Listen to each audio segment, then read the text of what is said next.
Jusqu'à présent, nous avions vu comment déclarer, comment initialiser et aussi comment affecter une variable. Intéressons-nous ici à comment afficher une variable, puis à comment lire sa valeur depuis le clavier. Commençons par l'affichage. Si l'on regarde le programme d'exemple simple suivant, les lignes d'affichage, ce sont ces trois lignes ici en bas. Examinons-les maintenant plus en détail. La ligne qui nous intéresse est donc la suivante, qui, si l'on suppose qu'on a une variable n de type entier qui contient la valeur 4, va nous afficher le message « la variable n contient 4 ». Cette ligne est composée de deux parties. Il y a tout d'abord ici la description dans le langage Java de ce qui correspond à ce qu'on appelle techniquement la sortie standard et plus communément donc ce qui correspond au terminal. Et la deuxième partie ici est le message que l'on va envoyer sur le terminal. Ce message est lui-même, comme vous le voyez, composé de plusieurs morceaux. On a tout d'abord ici, entre double quotes, une chaîne littérale qui va s'écrire telle qu'elle sur la sortie. Puis l'on a ici une expression Java, c'est-à-dire quelque chose qui va être évalué avant d'être affiché. Donc ici une expression Java qui reprend la valeur de n, qui va donc ici afficher 4. Puis on retrouve enfin une troisième ici et dernière partie qui est de nouveau un message qui ici est simplement réduit au point, qui va permettre d'afficher ce point. Ces différentes parties sont composées à l'aide du signe plus ici. Attention, le signe plus pour des messages rajoute simplement les messages les uns derrière les autres. Si j'écris 1 entre double quotes ici suivi de messages, ceci correspond à la chaîne 1 message. Ici, c'est donc bien tout à fait une concaténation de messages, un collage d'un message l'un derrière l'autre que l'on a et non pas du tout une addition. De l'autre côté, on a donc la description du terminal, en toute rigueur ici system.out, suivi donc d'une fonction, d'une méthode println, qui veut dire print line, qui veut dire que donc le message en question va en fait retourner à la ligne, va faire ce qu'on appelle un saut de ligne une fois qu'il s'est affiché. Si l'on ne souhaite pas faire ce saut de ligne, ici, on peut simplement aussi utiliser la méthode print tout simplement, qui ne fera pas le retour à la ligne. Donc, pour résumer, si vous voulez afficher une expression, un message, vous commencez par donc taper system.out.println si vous voulez un saut à la ligne, et puis ensuite derrière, entre guillemets ici les messages littéraux, affichés tels que vous les écrivez, et puis des expressions concaténées, donc combinées avec ce signe plus. Si vous ne souhaitez pas faire le saut à la ligne, à ce moment-là, vous utilisez la fonction print au lieu de la fonction println, ce qui fait que les différents messages s'afficheront cette fois-ci les uns derrière les autres, collés, et non pas les uns à la suite des autres, ligne à ligne. On peut donc tout à fait utiliser ce système pour simplement afficher une simple valeur de variable qui est juste réduite donc à une expression qui se réduit à cette valeur.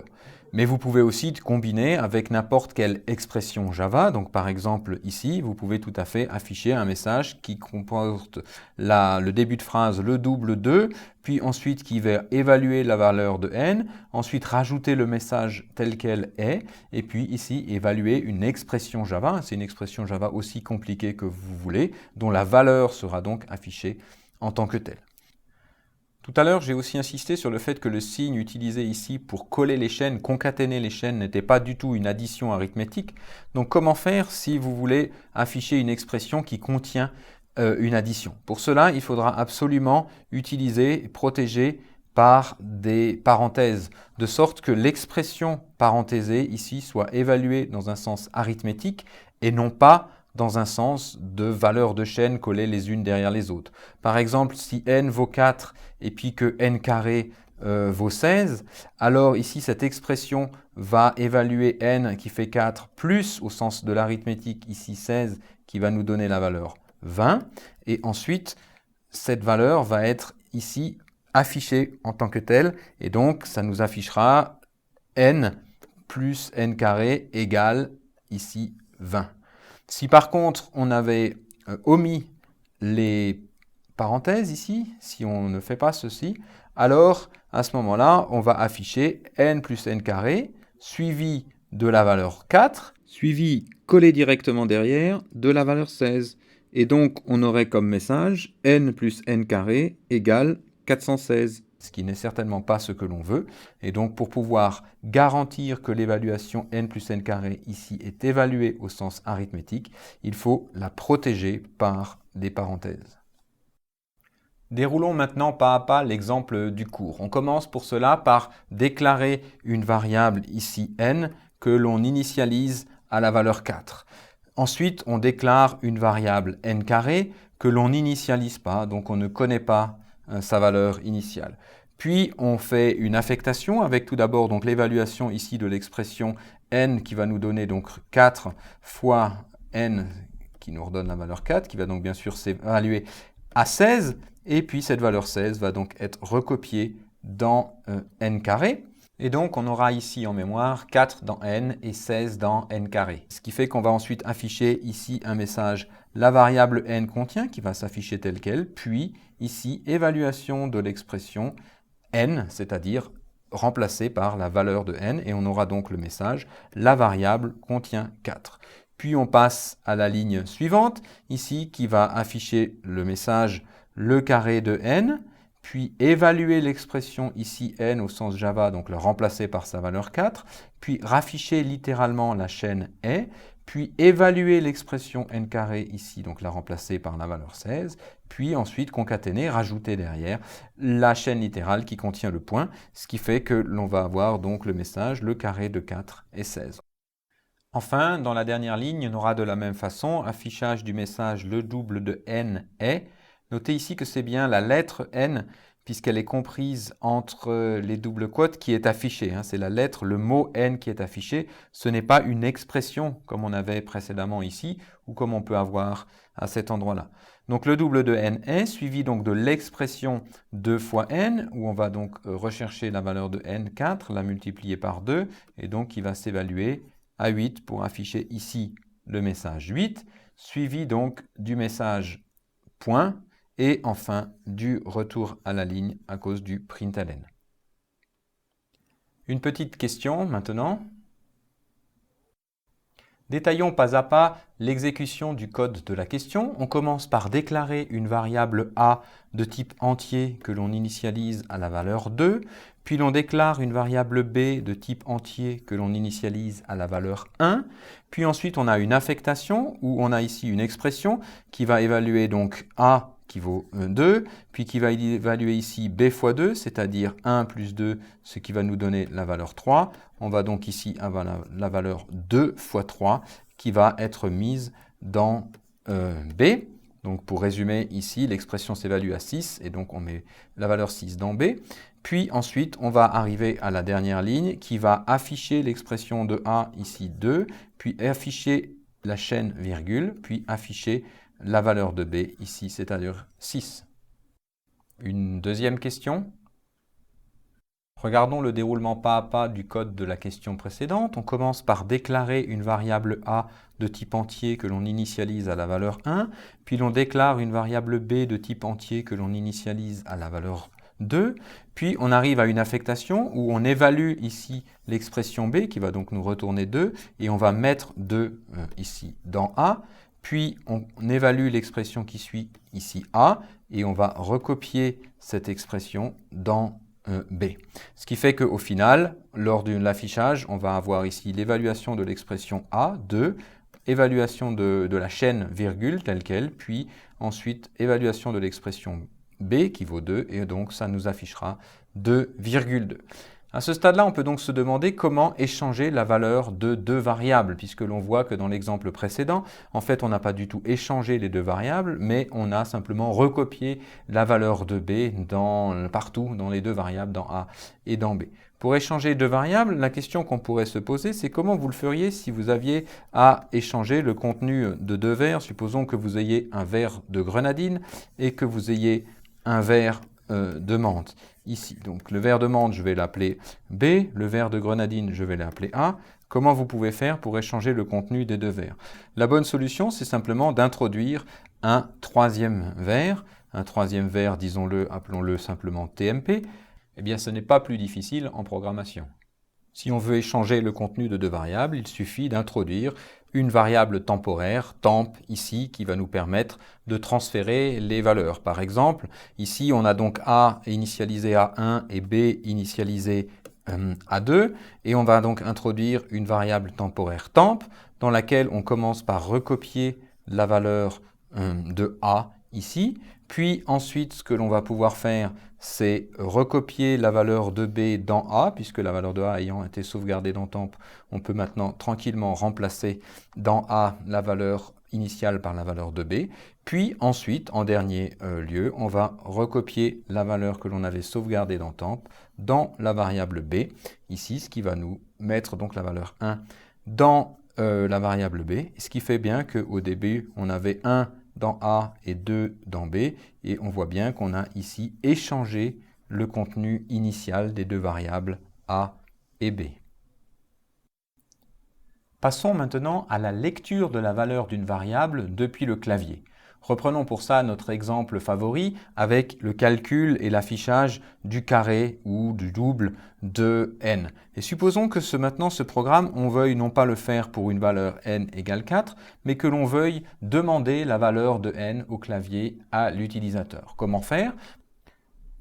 Pour cela, on va simplement remplacer la ligne qui affectait la valeur 4 à n par un ensemble de lignes qui vont nous permettre, et que l'on va détailler juste dans la suite, qui vont nous permettre d'affecter une valeur lue au clavier à la variable n. Pour cela, il faut commencer par importer ce que l'on appelle techniquement la classe scanner. C'est ce que vous faites en ajoutant cette ligne une fois au début de votre programme, import java.util.scanner avec toujours le point virgule. Une fois que vous avez mis cette ligne, vous pouvez donc déclarer une variable, j'ai appelé ici KB, une variable KB donc de type scanner, et l'initialiser en la liant au clavier, ce qu'on appelle techniquement l'entrée standard, in comme input, entrée. L'entrée standard, donc le clavier ici représenté par system.in. Donc tout ce que vous avez à faire, c'est d'écrire cette ligne, scanner avec un nom de variable, donc KB ici, égale new scanner, parenthèse system.in, point virgule. Et à partir de là, vous pourrez utiliser la variable KB pour pouvoir lire des variables au clavier. Cette ligne doit être écrite une fois et une seule pour tout le programme. Vous n'avez besoin que de faire une fois le lien vers le clavier. À ce stade du cours, vous l'écrirez dans le main et à partir de cette ligne, vous pourrez donc utiliser la variable KB pour pouvoir lire des valeurs. On peut par exemple vouloir lire un entier au clavier pour pouvoir initialiser une variable, comme fait ici. Donc je déclare une variable n de type entier que j'initialise avec une lecture au clavier qui s'écrit de la façon suivante. Donc KB, la variable scanner que j'avais précédemment déclarée, KB, point, et puis ici une lecture d'un entier, donc next int pour lire le prochain entier, parenthèse, parenthèse, et puis on termine donc l'instruction d'initialisation de notre variable. Tout ceci est peut-être un peu technique, mais il suffit en fait simplement de suivre la procédure expliquée ici en 3 étapes que je vous résume encore une fois. Tout d'abord, vous ajoutez cette ligne une fois au tout début de votre programme. Ensuite, vous ajoutez cette ligne une seule fois là où vous en avez besoin, pour l'instant, disons dans le main, pour déclarer une variable de type scanner. Et ensuite, vous utilisez autant de fois que vous avez besoin la lecture de, par exemple, ici, un entier avec nextInt. La méthode nextInt fonctionne plus exactement de la façon suivante. Donc, elle commence par arrêter momentanément le programme et elle va ensuite attendre que l'utilisateur saisisse une valeur et appuie sur la touche entrée, la touche return. Et puis, cette valeur, il va la lire comme un entier, la convertir en entier. Et enfin, donc le résultat sera la valeur type entier de ce qui a été tapé au clavier. Ce sera, dans l'étape donc numéro 3, affecté à la variable n. Puis, le programme pourra donc continuer. NextInt est donc ce qu'on appelle une méthode, si vous voulez, une fonction, un traitement associé à l'objet scanner. Il existe bien sûr la possibilité de lire plein d'autres choses, plein de valeurs d'autres types. Par exemple, si l'on veut lire une valeur décimale, donc une valeur de type double, ce qu'on va utiliser, c'est la fonction nextDouble. Donc par exemple, pour initialiser une variable x de type double avec une valeur lue au clavier, on écrira donc la déclaration double x et puis ici donc l'initialisation égale kb.nextDouble parenthèse parenthèse, ce qui lira au clavier une valeur de type double, donc une valeur décimale. Prenons un exemple pas à pas.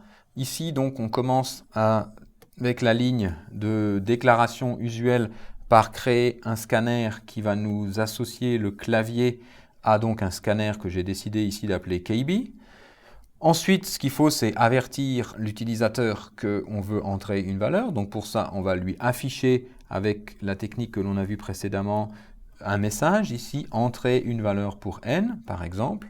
Puis, on va aller lire la valeur ici au clavier avec donc la méthode nextInt de l'objet que l'on a créé, KB. Supposons donc qu'à ce stade-là, par exemple, l'utilisateur tape au clavier la valeur 2, et donc cette méthode ici va s'évaluer, va aller lire sur le clavier et va s'évaluer à la valeur 2, ce qui fait que donc ensuite 2 va se mettre comme valeur initiale dans la variable n.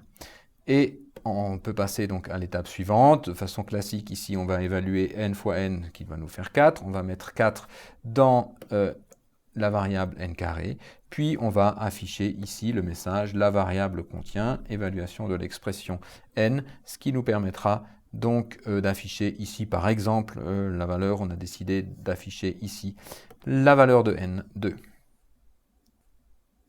En plus des fonctions nextInt qui lit un entier et nextDouble qui lit un nombre décimal, une fonction qui pourrait vous être utile est la fonction nextLine qui permet de lire d'un seul coup toute une ligne complète. Prenons un exemple. Comme d'habitude, donc, nous déclarons ici un scanner que j'appelle KB et que donc j'associe au clavier.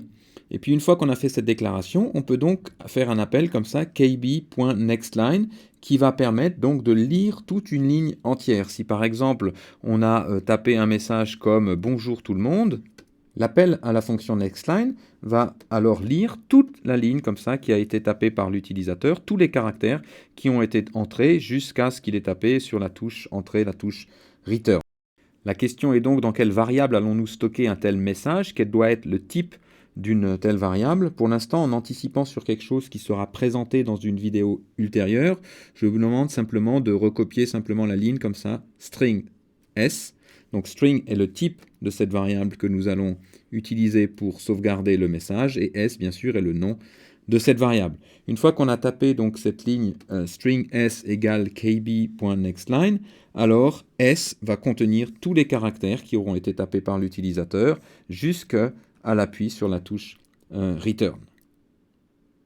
Attention cependant avec l'utilisation de la méthode nextLine qui ne se mélange pas très bien avec les fonctions nextInt et nextDouble. Si je prends un exemple, supposons donc que je déclare ici une variable i de type entier et que je l'initialise avec une lecture au clavier au travers donc de nextInt et que juste après j'ai envie de lire un message, une ligne entière, donc nextLine, que je mets dans S1. Puis je lis une deuxième ligne, de nouveau avec un nextLine que je mets donc dans l'initialisation d'une variable S2. Donc l'idée est ici de lire un entier, puis de lire la fin de la ligne, puis de lire encore une ligne entière. Donc par exemple, si on tape le message 25 francs, retour à la ligne, suivi de 23 francs, ce qui va se passer, c'est qu'on va d'abord lire un entier, donc i contiendra 25, puis ensuite on va lire la fin de la ligne, ici, donc jusqu'à francs, donc S1 contiendra effectivement francs, puis enfin on lira toute une ligne, ici, donc on lira 23 francs. Donc jusque-là, pas de problème. Par contre, si on tape la séquence suivante, 14,43 €, qu'est-ce qui se passe? Regardons pas à pas. Tout d'abord, on demande donc de lire un entier. On va donc lire ici l'entier 14 et i contiendra bien 14. Ensuite, on demande de lire la fin de la ligne. Ici, on va donc aller lire la fin de la ligne. La fin de la ligne, elle est ici, elle est vide. Et donc, effectivement, S1 sera vide. Parce qu'on a demandé de lire une fin de ligne. Puis ensuite, on ira lire la ligne suivante. Et donc, la ligne suivante, ici, euro, ira dans S2. Et donc, S2 contiendra euro. Donc, ce qui se passe ici, c'est qu'on voit que la combinaison d'un next int suivi d'un next line, lorsqu'on lit au clavier, ne fonctionne pas toujours très bien, en particulier parce que l'utilisateur a tapé un retour à la ligne ici derrière le nombre entier ici 14, et donc la lecture comme ça d'un next line après un next int tapé au clavier va aller lire ici la fin de la ligne qui correspond au retour à la ligne, à la touche return qu'a tapé l'utilisateur, parce que next int arrête sa lecture juste après le nombre entier, ici 14, et ne lit pas, nextInt en tant que tel lui-même, ne lit pas le caractère de retour, la touche return. Donc, comment faire en pratique? Eh bien, chaque fois que vous avez comme ça besoin de lire un nombre avec nextInt ou nextDouble, et puis que la lecture suivante doit lire une ligne, ce qu'il faut, c'est anticiper donc la non-lecture du retour à la ligne par nextInt ou nextDouble, en rajoutant donc ici une lecture de cette fin de ligne avec un next line supplémentaire inséré ici entre la lecture d'un entier ou d'un nombre décimal, nextInt, nextDouble, et la lecture du message suivant que vous voulez vraiment. Vous rajoutez ici une lecture dans une variable que vous auriez bien sûr donc déclarée au préalable. Donc string s égale kb.nextLine.virgule. On pourra bien sûr plus tard, lorsque l'on connaîtra les structures de contrôle et en particulier les branchements conditionnels ou les boucles conditionnelles, vérifier qu'effectivement cette lecture ici de S a bien lu une chaîne vide, et si ce n'est pas le cas, la prendre comme le message à lire, et si c'est le cas, prendre la prochaine lecture comme étant le message que l'on désire.